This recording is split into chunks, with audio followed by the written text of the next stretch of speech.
My audience, top notch. Love my live in studio audience. And welcome to another week of the Young Dad Podcast.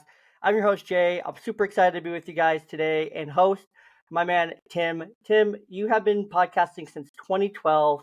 You're the director of comms with Think Inclusive. You are also a husband, a father. You primarily talk a lot about inclusive education, podcasts, and a bunch of nerdy stuff like science, sci-fi, vinyl records, classic movies, and baseball. And you say you've basically been an old man your entire life. And same. Baseball, it was just last night. I was watching a cable channel over at my in-laws, and the channel was talking about the rat population in New York City. And Mhm. it was so interesting. My fiance changed it, and I was like, change it back. What are you doing? And then the next one was about the trash in the sewer system in like New York and Manhattan. And that was so interesting.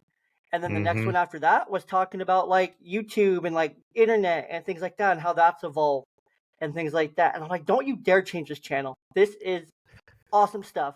So basically, I've also been an old man my entire life. Sci-fi, science, classic movies, baseball, all the old man things are my kind of things. I love the old man stuff. I just say I'm an old soul. So yeah, so Tim, that's a little bit about you. A couple things we Yeah, share in common.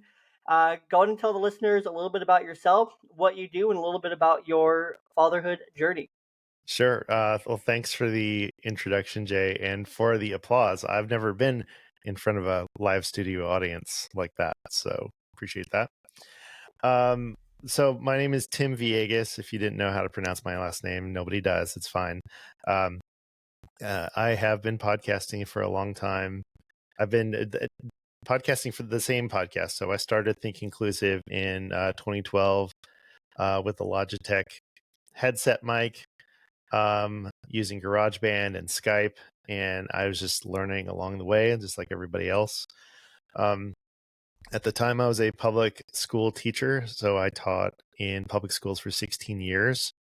And Wow, then in 2020, I transitioned out of the classroom in school district to communications. And so right now, I'm the director of communications for the Maryland Coalition for Inclusive Education. I'm sure we'll talk about that later.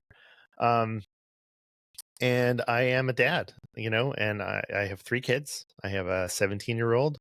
She's a senior in high school. I have a 14-year-old who is an 8th grader in middle school, and I have a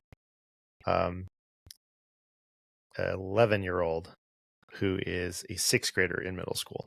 So 3 kids, 2 girls, 1 boy, and my wife and I just celebrated our 20th anniversary last September. So I've been married a while too. that's So all awesome. the things, all the things. All the things. I love that. Well, that's awesome. Congratulations on the 20 years with your wife. That's an incredible feat, especially today.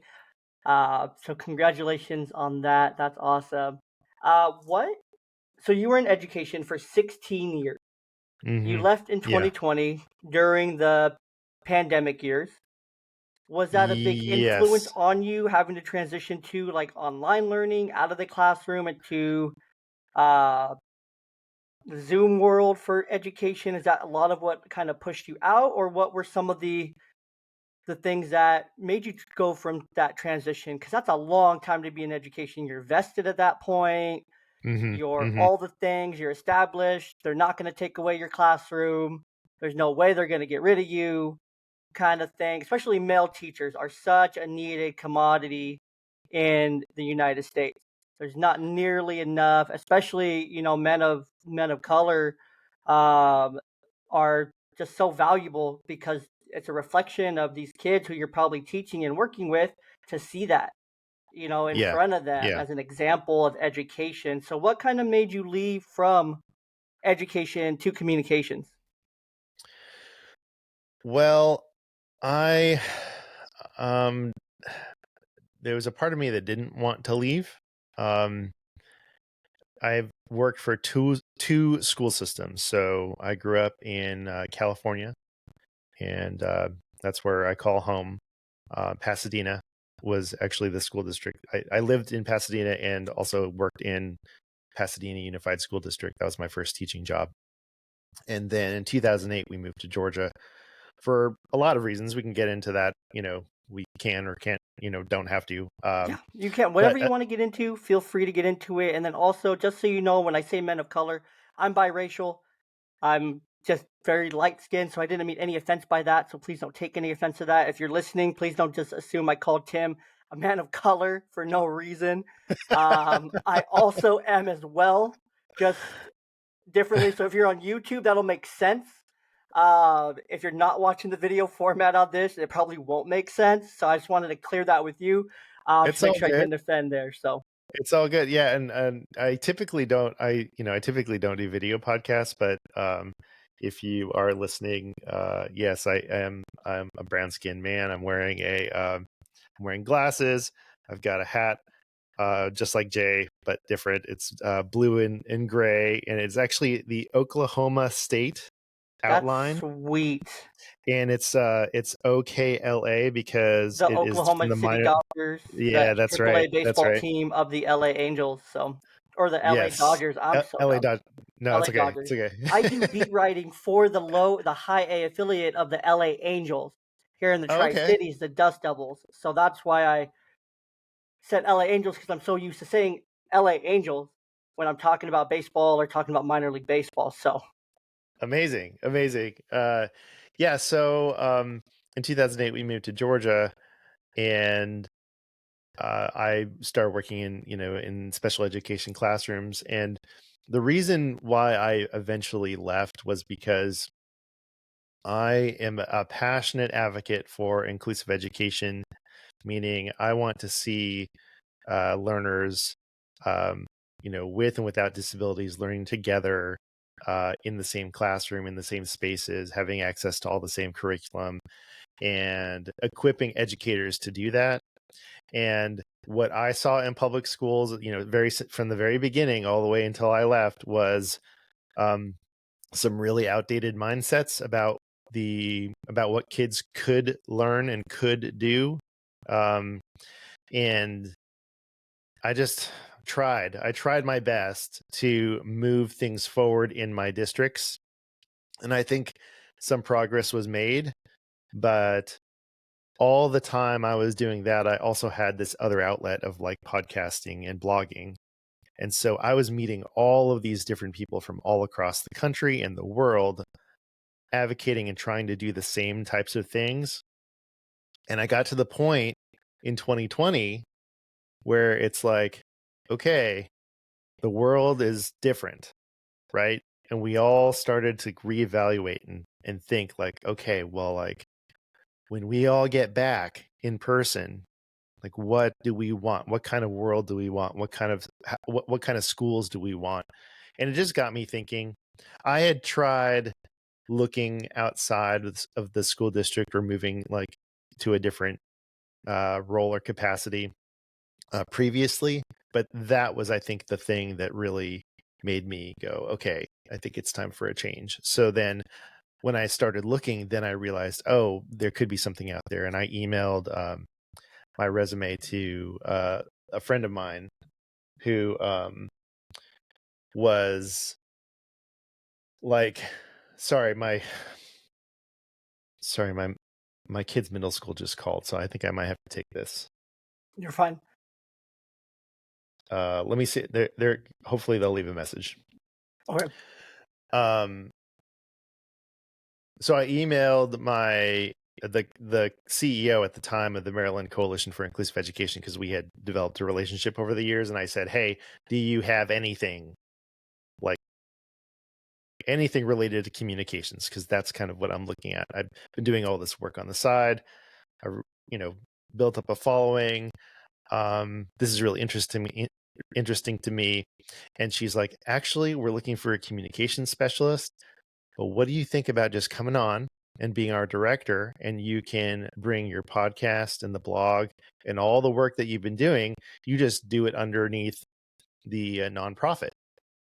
And I was like, hold up, that sounds like my dream job. So I immediately hung up and called my wife, and I'm like, honey, you will not believe what just happened. And so that set a chain of events into me leaving the school system, even though, I still have part of my pension, because I was in there for so long, but I don't get my full pension, of course. But Mm, um, yeah, it just was such a blessing. It was so fortunate. I'm very fortunate to be able to do what I'm doing, including talking to you, Jay, and having time to tell people about, my story and the story of our organization.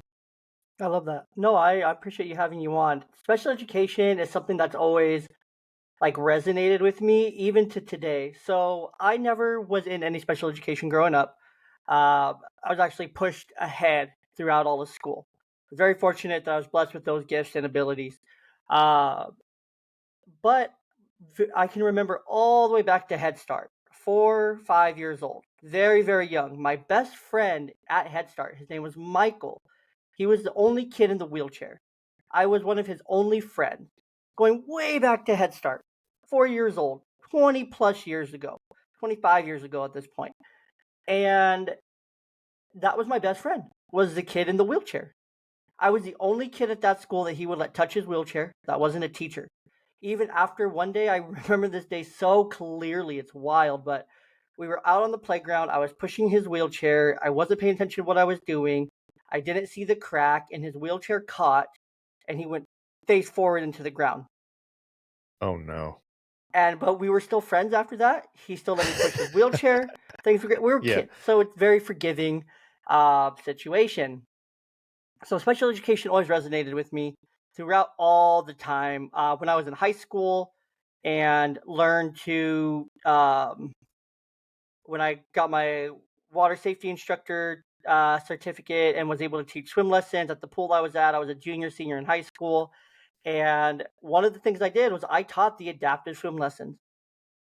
And I got to teach the kids with the special needs. I would use my free periods, and then that would line up with the adaptive swim lessons. And I would go from school across the street to the pool, teach swim lessons to these kids with special needs, and then go back.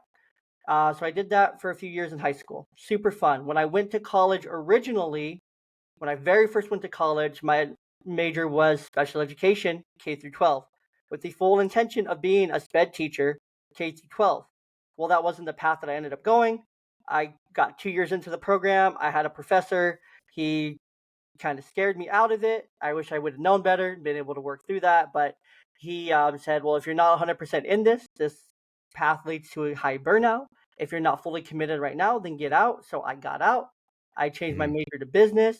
And then I ended up getting married a couple of years later and then dropped out of school, didn't go back to school for a while. Uh, Fast forward, got divorced. And now, fast forward even more, divorced everything. Now I have my bachelor's and master's. My bachelor's is in human services with an emphasis on child and family welfare, and my master's is in developmental psychology. So, fast forward all that. Tons of work with special populations, special education, uh, neurodivergent brains, youth, families, all the people in between. So, I have Mm. a true love for this work that I do. Currently, right now, I work in a wraparound program with intensive services. Um, and I get to serve a variation of youth and families. A lot of them with special needs, but a lot of them also with very big behavioral challenges as well. Mhm.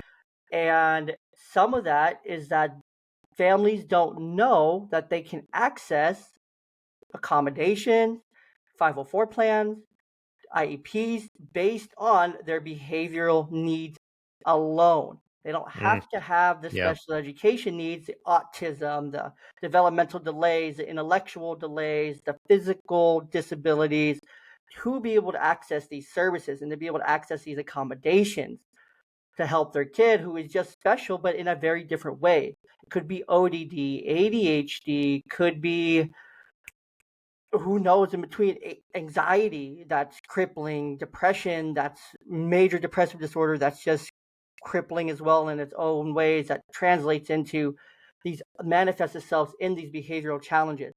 They don't know that they can access these services and that they're able to do so because it's just not talked about. And the reason why is that, at least for here, that I've found working longer and longer in this field and being on this side of it as the advocate for these youth and families is that the districts just don't want to put the time, money, and effort into it. It's not that they don't have the time, it's not that they don't have the money, and it's not that they don't have the effort. It's just a lot of it's, well, I don't want to have to do that.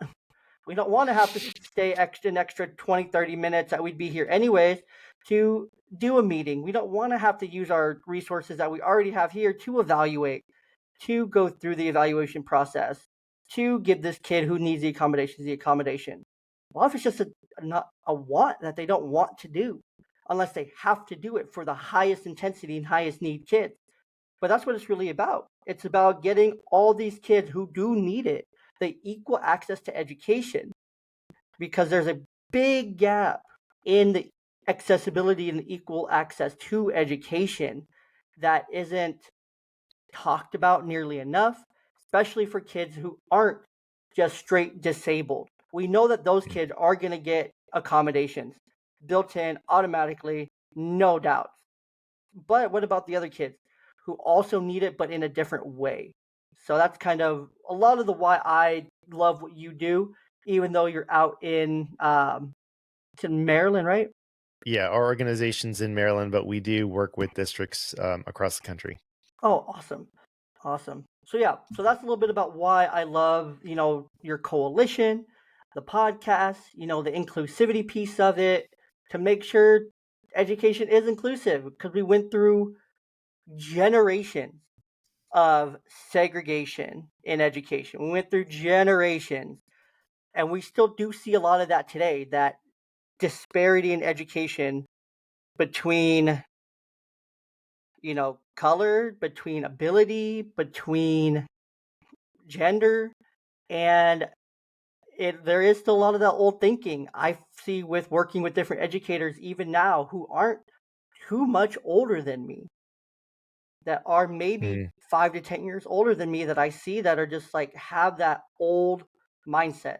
It's very limiting. Their mindsets are limited to what a child can and can't do, and could and should be doing and could be doing to this certain level. It's very concrete, it feels. That all these levels are concrete, like, oh, they're here, concrete. You need to be right here, pass the standardized test, and when you're good, off you go. It's not fluid nearly enough. Yeah, there's a disconnect, for sure. And I think there's a lot of educators, they just weren't prepared or equipped. They're not, they're not equipped to work with every learner, which is why you get a lot of pushback, I think.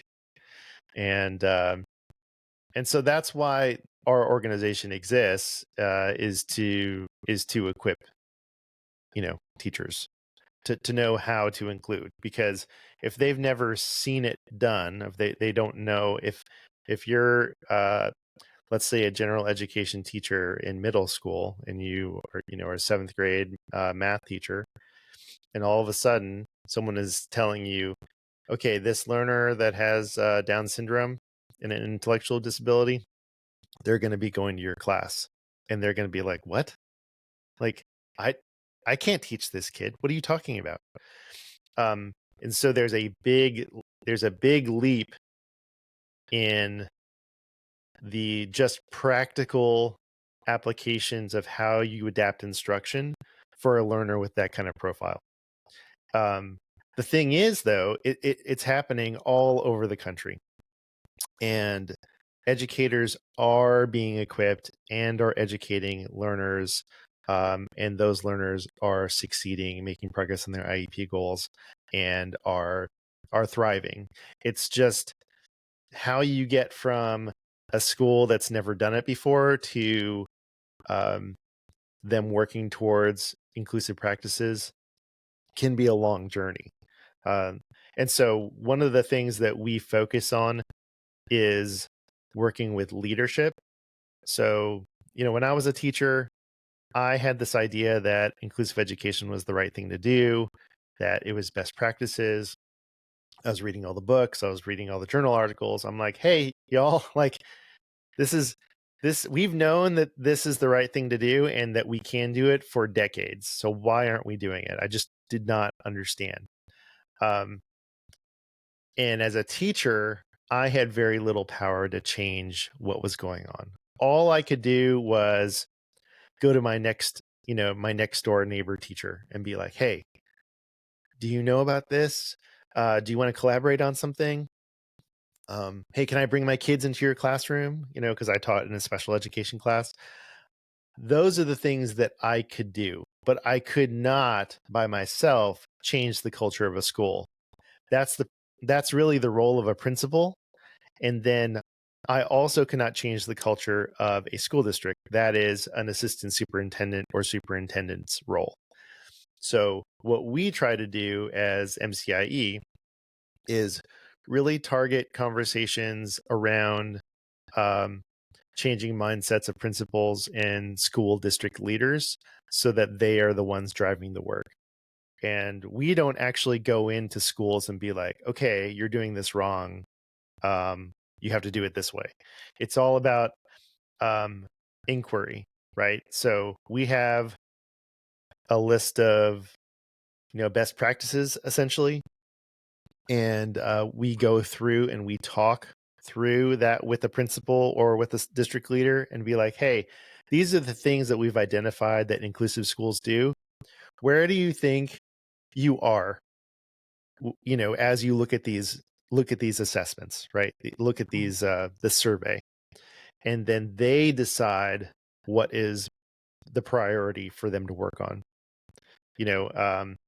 And so yeah, there's a really big knowledge gap. I'm hoping that we can close that knowledge gap. And as a communications professional, I'm trying to leverage media, including podcasting, including short form video, including, newsletters, just all of the communication tools that we have available. I'm trying to leverage that so that we can see change towards inclusive education. So that's why I get up in the morning every day. This is what I do.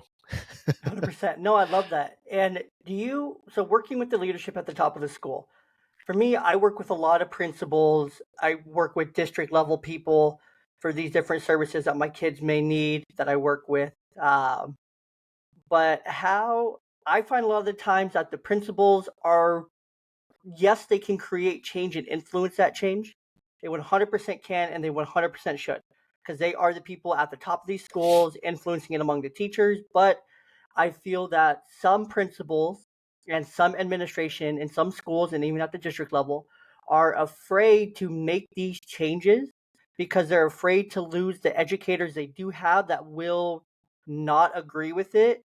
So they just don't do it. They can say, yes, that's great. Yes, we could do this in this way. Yes, we could do that better. Or yes, we could accommodate this, but that teacher isn't probably going to see with that. So that's going to be difficult. And it's like, well, you're his boss. You're her boss. Can you influence that a little bit? Can you help direct that? Can you help encourage this a little bit?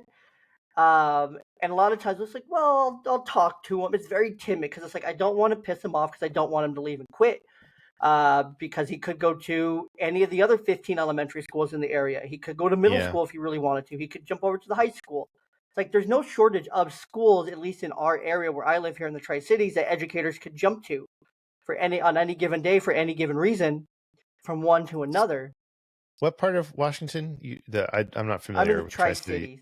I'm in the So what? Tri-Cities. So it's southeast Washington, Richland, Kennewick, Pasco, uh, Okay. expands to Okay. like Benton City, Findlay, and we're like 30 minutes from Hermiston, from the Oregon border, a couple hours Okay. away from the Idaho border, Coeur d'Alene.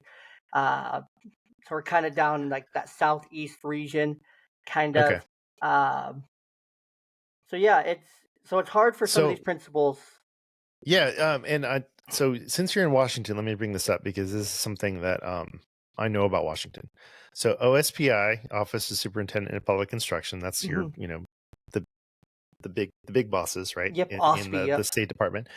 Um, one of their initiatives over the last couple of years, it is called or was at the Inclusionary Practices Project, Inclusionary Practices Professional Development Project, or something like that. I was just there in Washington.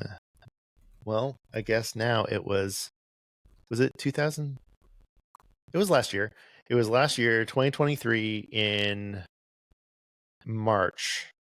I think that was right. February or March. And I visited 3 school sites. McMicken Elementary School in SeaTac, Ruby Bridges in Woodinville, and Seahome High School in Bellingham. Okay, so you're on the west side of the state. I was on the west side, yep. Okay. But at the time, and I'm not sure if this is increased or not, at the time there were 16 demonstration sites. So I'm sure there was at least one on the the southeast side of Washington, but all of these sites were in collaboration and in receiving technical assistance by the University of Washington Herring Center, which is their center on inclusive education. And it's one of the only models that I've seen, and I try to pay attention to everything that's going on in the country with regards to inclusive ed. It's one of the only places that there's a strategic plan in place at the State Department level to increase inclusive practices across the state. Now, I'm sure but for the benefit of the listeners, state departments of ed actually have very little power to change what is going on in local school districts. In the United States, the majority of the power is at the local level and at the school board level. Okay. And even some states, the principal has the more of the power, because our education system is localized. As much flack as the Department of Education, the federal Department of Education, gets for being whatever, overreaching and telling people what to do in Common Core and blah blah blah, like very very little power at the very top, at the federal level and at the state level. But in saying all that, I have not seen a strategic plan like this, like what's happening in Washington, happen across the country. And what I've heard, from the people that I know across the country, there are states trying to replicate this model. And so what they're transitioning to in Washington, and so we know we're colleagues with Tanya and May, who is the assistant superintendent, one of the assistant superintendents in Washington, and then Carrie Martin, who is I believe the executive director of special education. I'm sorry if I got that title wrong, but they are working towards making it more of a network.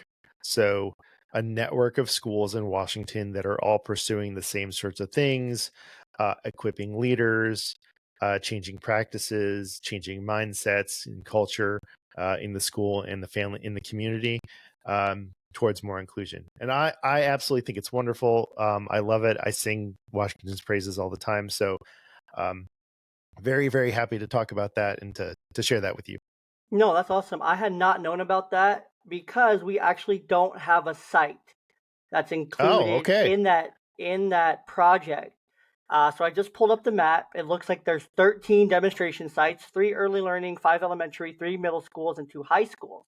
None of them fall within my ESD. I'm in ESD 123. That's my local one to me, and there's no demonstration sites within ESD 123. But this is a really cool project. I'm looking at it, and it really does fall in line with a lot of what our Governor Isley had committed to over these last couple of years of his term, knowing that he couldn't be reelected. So we're going to have a new governor here in our state.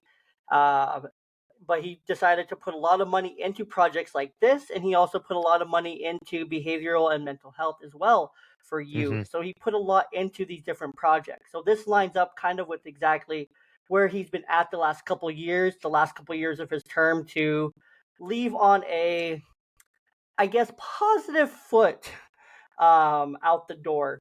And, it's really cool. I didn't know about this. All students have the right to a meaningfully. It's a whole thing. It began in 2019. Washington was one of the 10 least inclusive states in the nation. While Washington has made great strides in the last 2 years, we remain in the bottom half of national ranking.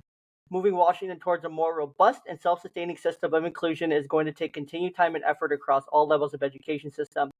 There's data from the first 2 years of the IPP, shows that we're ready to take the leap into more inclusive educational cultures. Our goal for the first 2 years of the IPP was, by spring 2021, was to increase LRE 1, so it's access to general education for 80 to 100% of the day, to 60% of students for receiving special education services by the end of 2020. Washington met that goal. The IPP pilot district showed an increased LRE over 11%.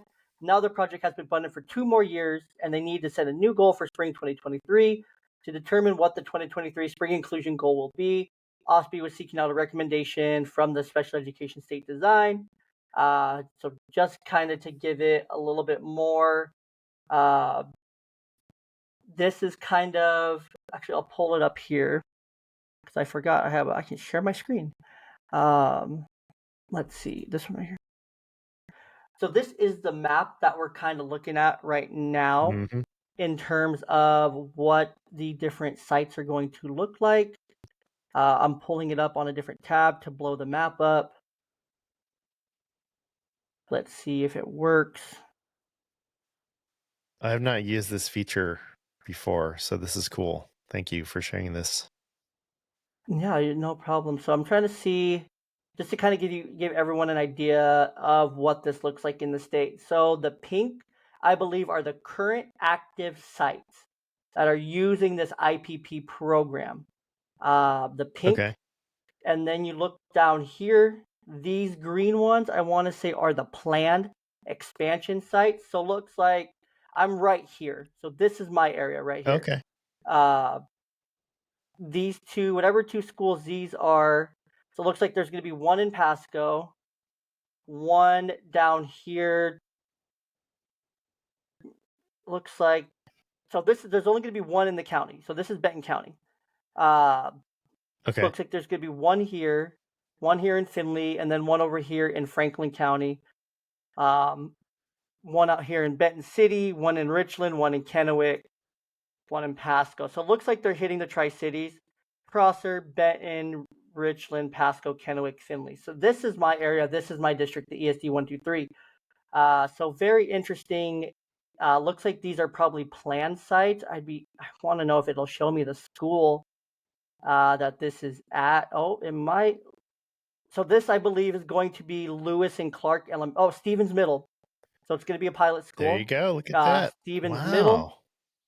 And then let's see if we can zoom out a little bit. Maybe a lot of bit.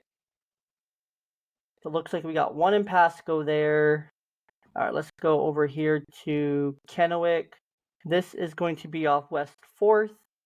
I want to say this is probably Highlands Middle School. This is just the school district in general. But this school right here, this is Highlands Middle School, I believe. Well, I'm kind of looking at the location. I believe that's Highlands.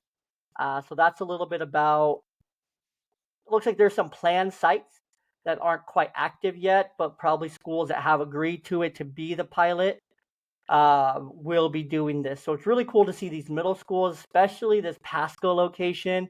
Pasco is probably one of our most privileged areas locally. We have so much, to the point that our program has opened up our own location in Pasco alone to be able to serve the population there. They're mostly Spanish speaking. They rely on public transportation. And so there's some barriers. So we're going into Pasco to eliminate some of those barriers with our program, with our wraparound intensive services, mental health and behavioral health program.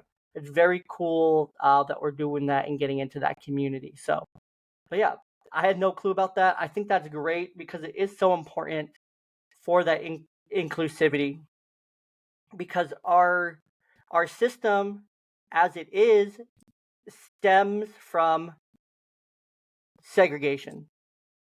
Mm-hmm. Our education system stems within segregation. All the policies that were written 100 plus years ago, within the last 100 years, a lot of them stem from segregation. That's just the fact. You can look it up, look up de jure segregation, look up the legal segregation of colored people and whites post World War II. And you hear post World War II, you think that's a long time ago. It's only 80 years. It's only 80 years ago. That's one generation that hasn't even died off yet. Kind of thing. So we are still in a generation that, or a generation gap with boomers and everyone who are still in this mindset, who grew up through, the legal segregation, especially if you live in densely populated areas. Like if you live in the Bay Area, pretty much everything within the Bay Area is rooted in this de jure segregation, the suburbs, the stacked housing, everything like that. All of it's rooted within the legal segregation. New York, New Jersey, big city areas where there was a lot of big business, big populations, all of them rooted in de jure segregation. It's sad, but a lot of our policies and things stem from that. That's why it's taking so long, because we have to do literal policy change. But those at the top in our leadership in our country are from that time. So their mindset. So until we're completely kind of flush, it's going to be hard. And then you go down to the school board level, kind of like you were mentioning. Well, who serves on the school board? Aspiring Mm-hmm. politicians, keyboard warriors, moms for liberty are the kinds of people that serve on school boards. Have the school board people ever worked in a classroom, taught in an educational classroom? A couple, maybe. For the most Mm-hmm. part, it's elected people who campaigned, who have their own agendas, who don't have the best interests of the kids at heart, who are more about the political side of it, pushing a narrative, pushing an agenda, pushing a ideology, pushing, a mindset, pushing all these things. And if I was talking to my boss or anyone at work right now, they'd be like, and it's not right wingness. I like to consider myself very moderate.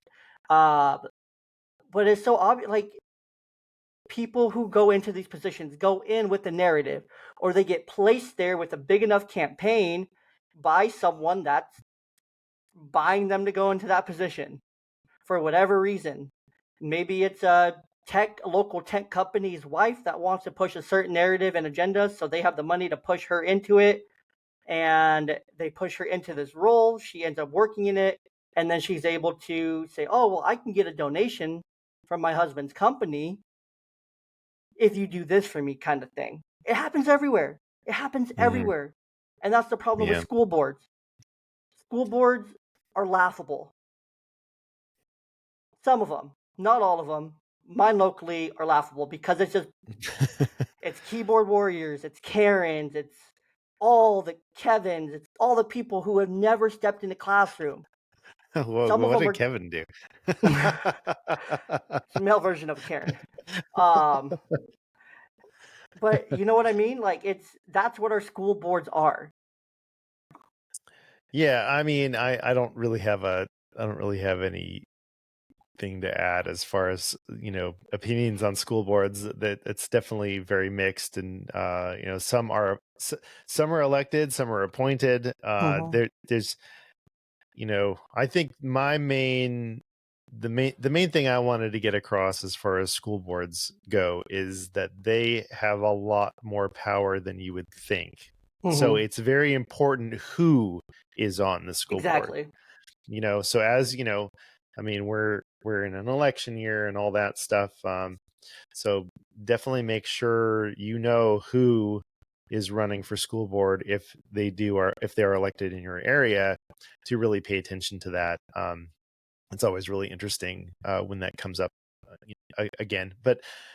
Um, but anyways, I'm glad that you this was new information to you, and if I could plug a podcast, because um, I I am a podcaster. I do three podcast. I produce three podcasts. So I produce Think Inclusive, which is my weekly show for MCIE, and that's on inclusive ed, what inclusion looks like in the real world. And I talk with a lot of different people, from disabled advocates and activists to educators to parents. And one is actually, weekly podcast, and then Inclusion Stories, which is my narrative podcast. Narrative podcasting was always something that I wanted to learn and get into. So when I talk about narrative podcasts, like Think This American Life, Radio Lab, Snap Judgment, Serial, that type of thing, where it's multiple interviews cut, into one long form story. And so Inclusion Stories is a 5-part series about families and school districts who are pursuing full inclusion for their children and students. And that's actually how I got to visit Washington and even learn more about the Inclusionary Practices Project, because OSPI was a supporter of the project. And so I was able to go out there and visit those sites and do some recording. So I got to talk with a bunch of different people. So that's the one that I wanted to plug, especially for this conversation, because what's really nice about this is you get to hear directly from students and from parents and from educators on how they got there. So great resource. I want everyone to listen to that who's interested. And then the third podcast is a podcast about podcast trailers. So that I co-host with Ariel Nissenblatt, who is a podcast maven. Let's just say she's wonderful. She does a great job. She is the community. I'm going to get her title wrong, but she works for Descript. She's like the community manager for Descript. So, Okay. But anyways, yeah. So wonderful. And I want to make sure, we talk about dad stuff too. That's Trailer Park, right? That's Trailer Park. Yeah. Trailer Park. Okay. Trailer Park, the podcast, Trailer Park podcast. I'm just throwing these up on I threw up the other two on the screen here for everyone to see. So I just wanted to make sure that everyone's able to see this. So that's the podcast trailer. If you're looking on YouTube, I shared the other two up on there. So super interesting. I personally have struggled with my own podcast trailer. It gets way more views and listens than it should, and it hasn't been updated for a very long time. Yeah, everyone should have a trailer, and it's all you gotta do is update it, and there's no worries. No, it just replaces what you got right now. But no, I think it's great that we were able to spend a good chunk of our time talking about education and school boards. And the last thing I'll mention, kind of like what you said, make sure pay attention to your local elections. I have far too many colleagues and friends and people I know who just don't vote in their local election. And those are so important to make sure that you vote not only in the national and presidential election. As throughout this year goes on, I will definitely be encouraging on the podcast to go and vote. I don't care who you vote for. You're not going to know who I'm going to vote for. I don't care who you vote for. Just please go vote. Vote in your local elections, your state elections. Please just go vote, because it's your duty as an American, if you're over the age of 18, to go and vote. So please go vote and know who you're voting for.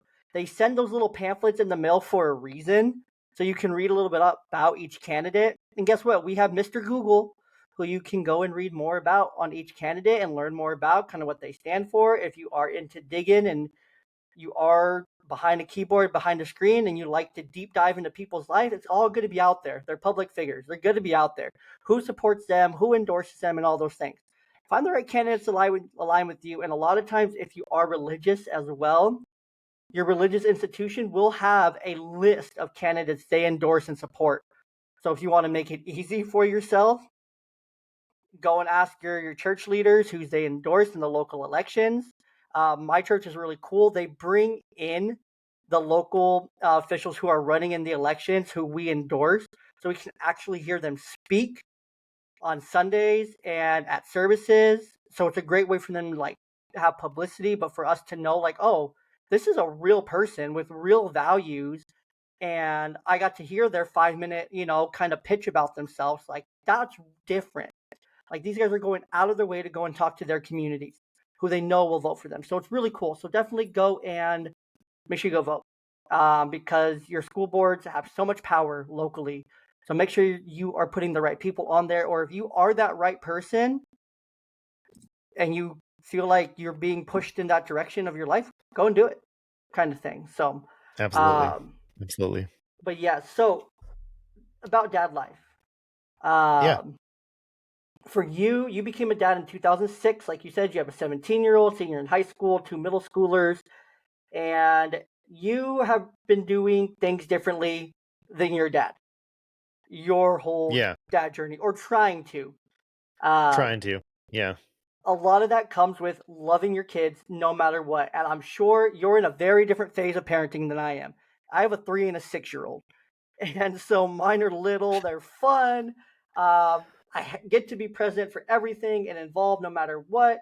And they're just little bundles of love. But for you, they're older, they're middle school, high school. I'm sure they make some questionable choices that have you scratching your head, going, what did I do wrong? What? What?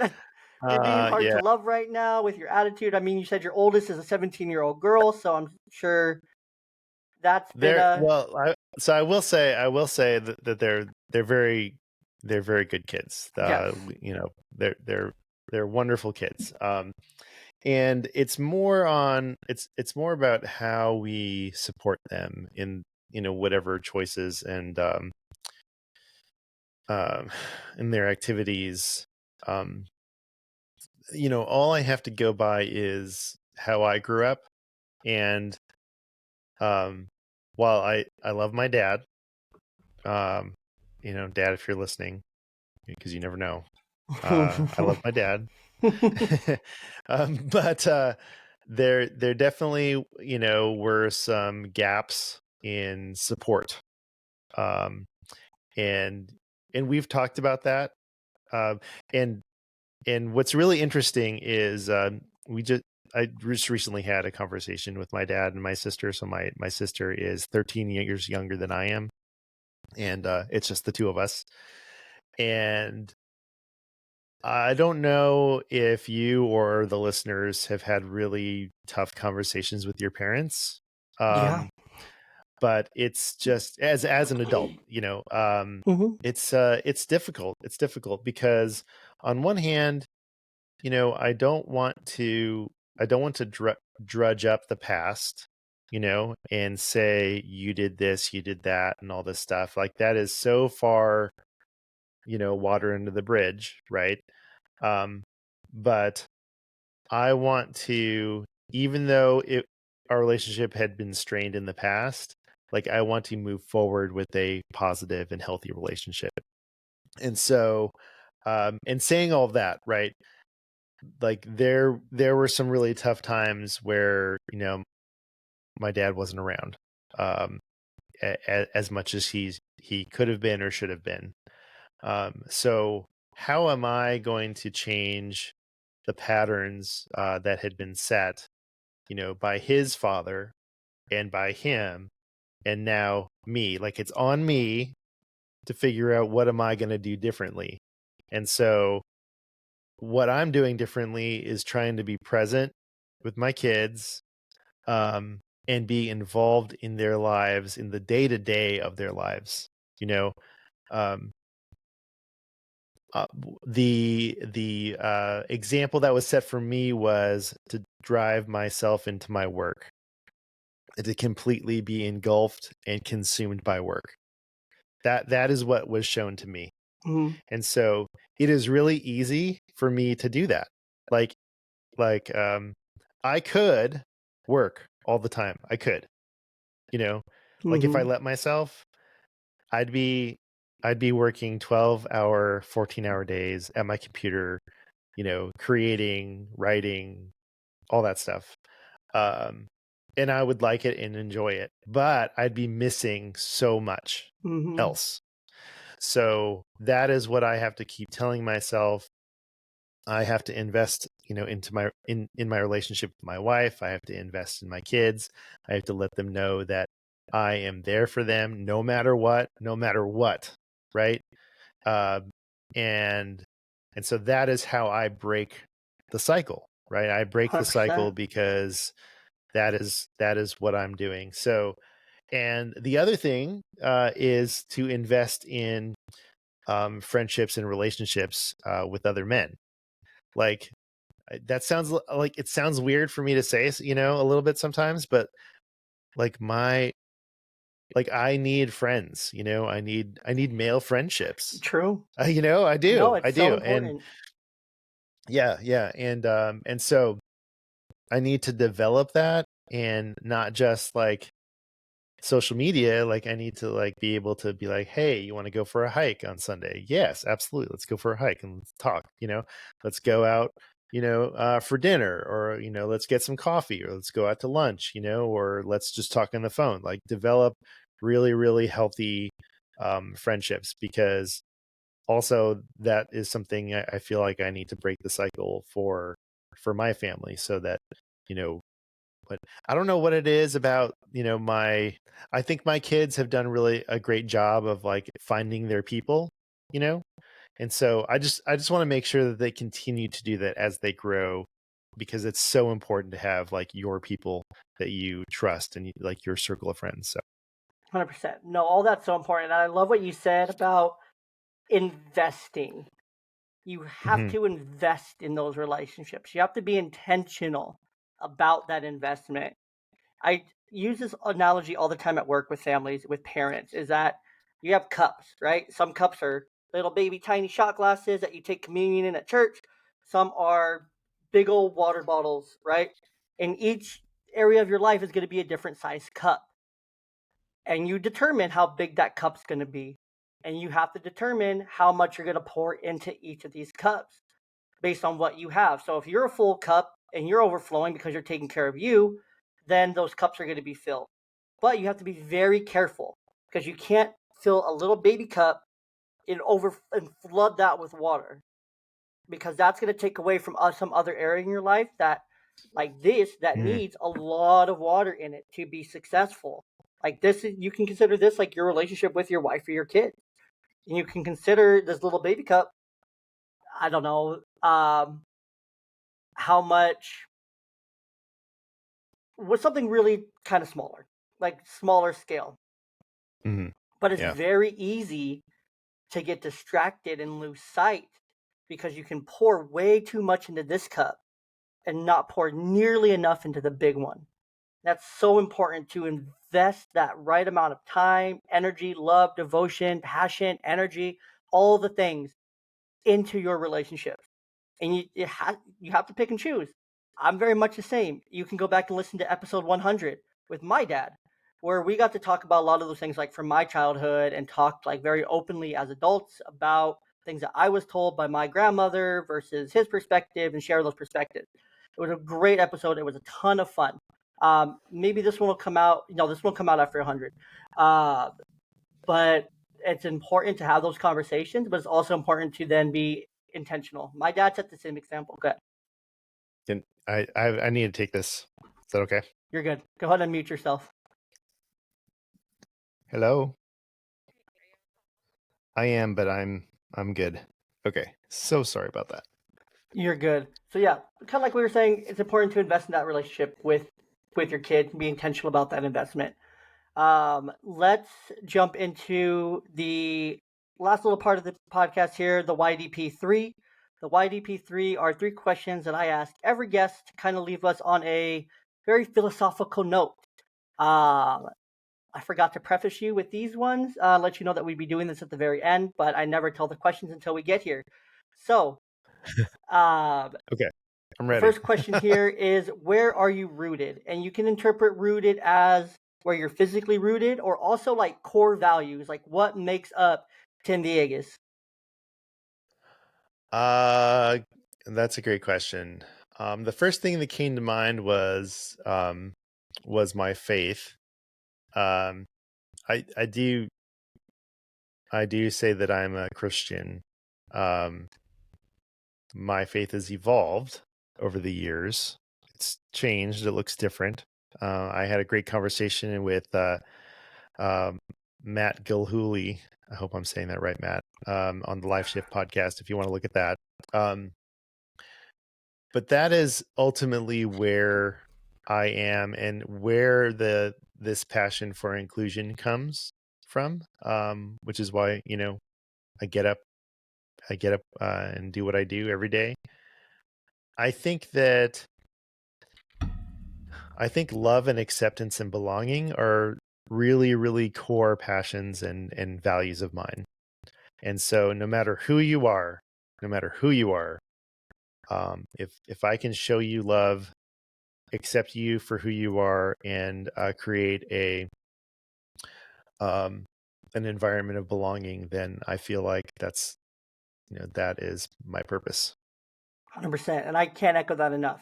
My podcast, I talk about faith all the time. I'll talk about God. I'll talk about Jesus. I'll talk about the Bible. It's not a taboo subject on my podcast. If the listener doesn't like it, cool. Stop listening.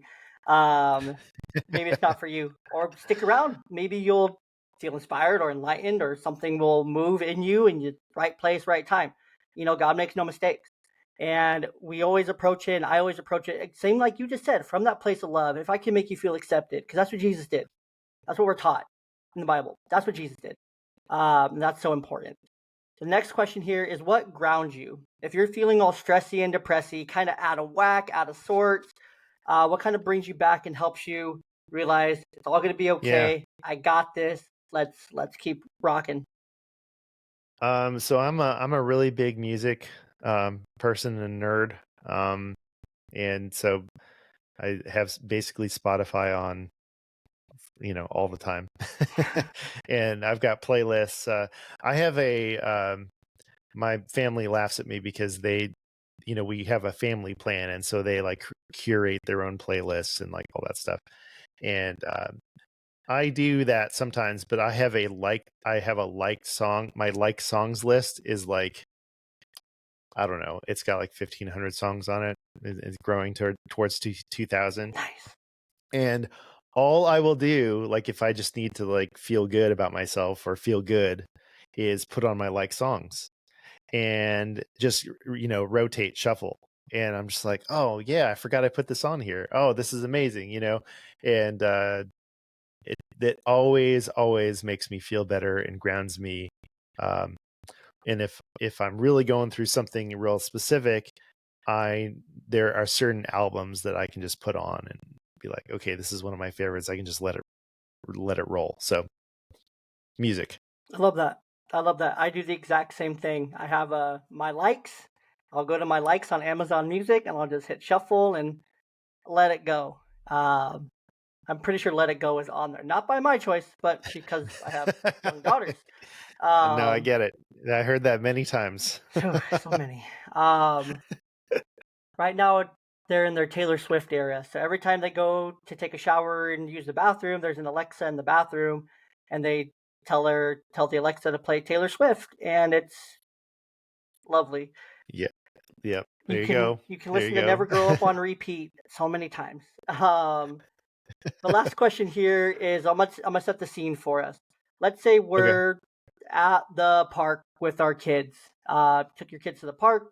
You're playing. You're engaged. You're happy. You're smiling. You're vibing. You're way up there. I take my kid. But I'm not on that same level you are. I'm like low. I'm like stressed, depressed. The bags are down to the bridge of my nose.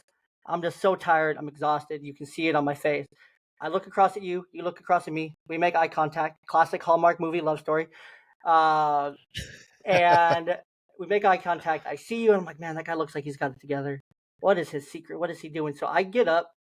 I walk over to you. I sit next to you, and I'm like, look, man, I don't know you. You don't know me, but you look happy. You look like you got some kind of secret sauce recipe. Like, you look happy with your kid. You guys are having fun. My kids are over there. I'm here, but I'm not here. in that moment, I'm telling you, I'm down, I'm sad, I'm stressy, I'm depressy, all the things. You can see it on my face. You can feel it radiating off me. In that moment, you get to tell me 1 to 1.5 pieces of advice to try to set me on a path to get out of that. Huh. Um, 1.5 pieces of advice. I like that. I think one of the reasons why I'm so happy, because I am happy, is that I try to spend as much time with my family as possible.